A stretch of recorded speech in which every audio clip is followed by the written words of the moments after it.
គឺ100ថ្ងៃនេះមិនមែនស្ងៀមទេអាដាមសុកសកេនគេថាអ្នកនិយាយតិចធ្វើច្រើន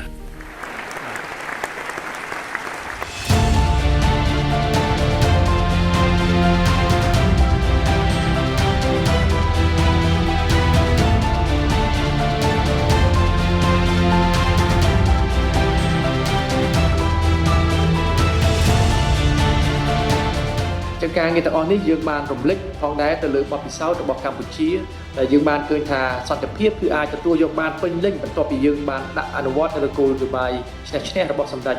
តេជោអតីតនាយករដ្ឋមន្ត្រីរបស់យើងហើយស្របជាមួយនោះគឺការធានាបាននៅសន្តិភាពនិងការអភិវឌ្ឍពេញលេញសម្រាប់កម្ពុជាក្នុងការដឹកនាំរបស់សម្ដេចមហាបវរធិបតីហ៊ុនម៉ាណែតនាយករដ្ឋមន្ត្រីរបស់កម្ពុជារបស់យើងផងដែរបាទ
យើងការងារជ្រុងយុទ្ធសាស្ត្រនេះយើងបានកំណត់ហើយថ្ងៃនេះគឺយើងបាននឹងប្រកាសផងដែរឲ្យអនុវត្តទៅលើការងារយុទ្ធសាស្ត្រព4ច4ដែលជាការកំណត់នៅចក្ខុវិស័យផ្លូវដើររបស់ក្រសួងអធិការកិច្ច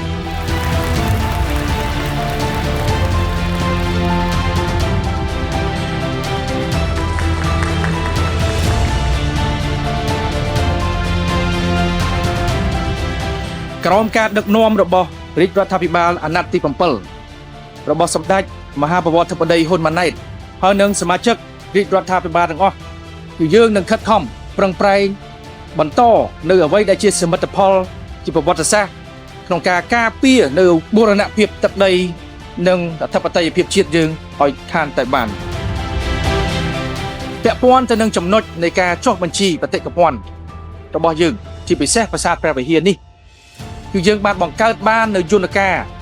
គណៈកម្មការនៃការអភិរក្សនិងអភិវឌ្ឍតំបន់ព្រះវិហារ ICC ព្រះវិហារនេះដែលមានការចូលរួមពីសហគមន៍អន្តរជាតិហើយនេះហើយគឺជាខ្សែក្រវ៉ាត់មួយដ៏រឹងមាំមួយដែលអាចធានាបានជាប្រវត្តិសាស្ត្រទៅលើអធិបតេយ្យភាពរបស់កម្ពុជាទៅលើសម្បត្តិបេតិកភណ្ឌរបស់យើងទាំងអស់នេះ អ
ថ្លៃអំណរគុណដែលជាច្រើនចំពោះការ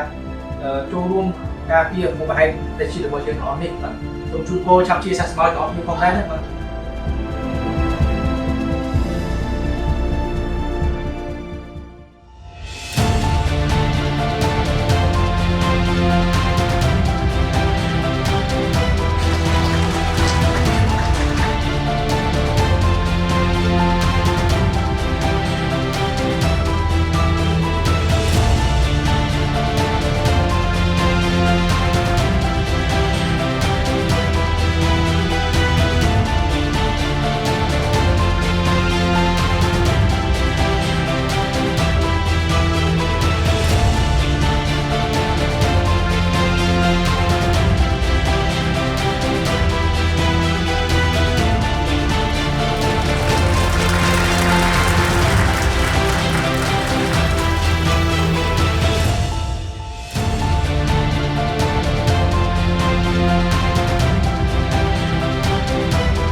ចឹង policy advocacy ក្នុងកម្រិតមួយគឺត្រូវតែមានដែរក្នុងយន្តការបណ្ដឹងរបស់យើងនេះដែលជាផ្នែកមួយនៃ